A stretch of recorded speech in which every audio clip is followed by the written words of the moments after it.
Hello everyone, and welcome to day 61 of my 100-day project. Today is the first day that I'm going to be working in oil stick. Oil sticks are oil paint in stick form. And today, and probably for these next 10 days, I'm going to be using drawing oils. These are a smaller version of R&F's larger oil sticks, which I absolutely love.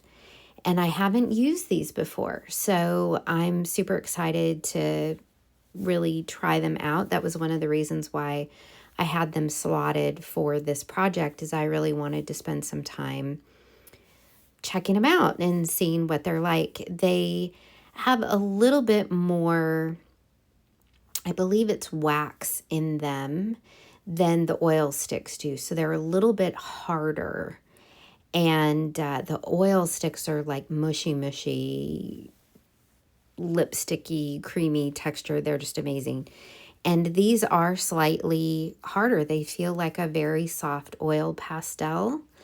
And it was really interesting using these tonight because I'm working on a Centurion oil primed linen panel, which is the same surface I was using for the bulk of my oil paintings that I did earlier in the project. And they're very smooth. And so one of the things I'm learning is how many layers do I need to cover the background? How hard do I want to press or not press?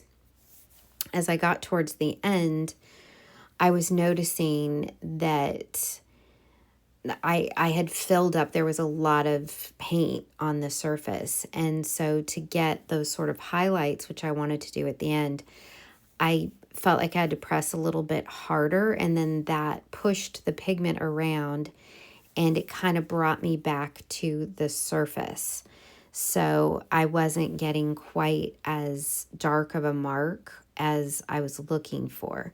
So it's good to know. It's kind of like with soft pastel or oil pastel.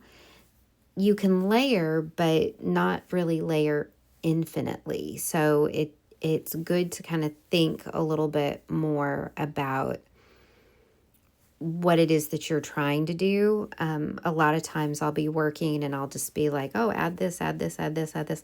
With acrylic, it's super easy to do. You can layer infinitely, really, and you don't worry about it. And so this was needing to be a little bit more thoughtful. So I'm glad that I had that insight early. And so when I do my painting tomorrow, I'll remember that, to go a little bit with a little bit of a lighter hand, kind of like I learned to do with the soft pastel. And so this'll be a good reminder of that. They were super creamy. The other thing that I was reminded of is I didn't tone my panel today, and I thought about it when I went to start working. I was like, oh, maybe I should tone it, and I was like, let me just paint. I'm tired. I wanna go to bed, and so I just went with it. And you can still at the very end see a little bit of that white. So I do want to make sure that I'm toning these panels in advance, and I'll use oil. I can just kind of rub it around with an oil stick if I want. The other thing is I've been teaching an oil and cold wax workshop, and my gloves are in a different bag that's got the supplies for that class in it. So I didn't have my gloves with me, and I really need to remember to do that. That orange is a cadmium orange, and while I'm not eating or drinking near it, and I don't know that I have any cuts on my hands, I really don't want that cadmium getting into my bloodstream. So it's much, much better to just use gloves and be safe. Even though I'm not sticking my fingers in my mouth and the whole thing, it's just a good practice. I'm using it in very limited palette: quinacridone magenta, quinacridone red, that cadmium orange, the quinacridone magenta light, and titanium buff. And really, they were just the ones that were next to me. And that's what I picked up and did. Kind of an analogous color scheme like I did yesterday in acrylic. They're just the ones that were there. I have a couple others, and I've got some other sets. I need to kind of dig everything out and get them ready. I wasn't really very well prepared today. I just came home and was like, okay, I'm going to go upstairs and do my painting, and there we go. At the very beginning, you may have noticed I was measuring the eyes and the distance to the nose. When I first did my sketch, her nose was a little bit long. Not that there's anything wrong with that, but I was like, oh, I'm running out of room for her mouth. So I just moved everything up a little bit. If you're kind of doing even proportions, the length of the nose is roughly the length of an eye, and her eyes are a little bit close together.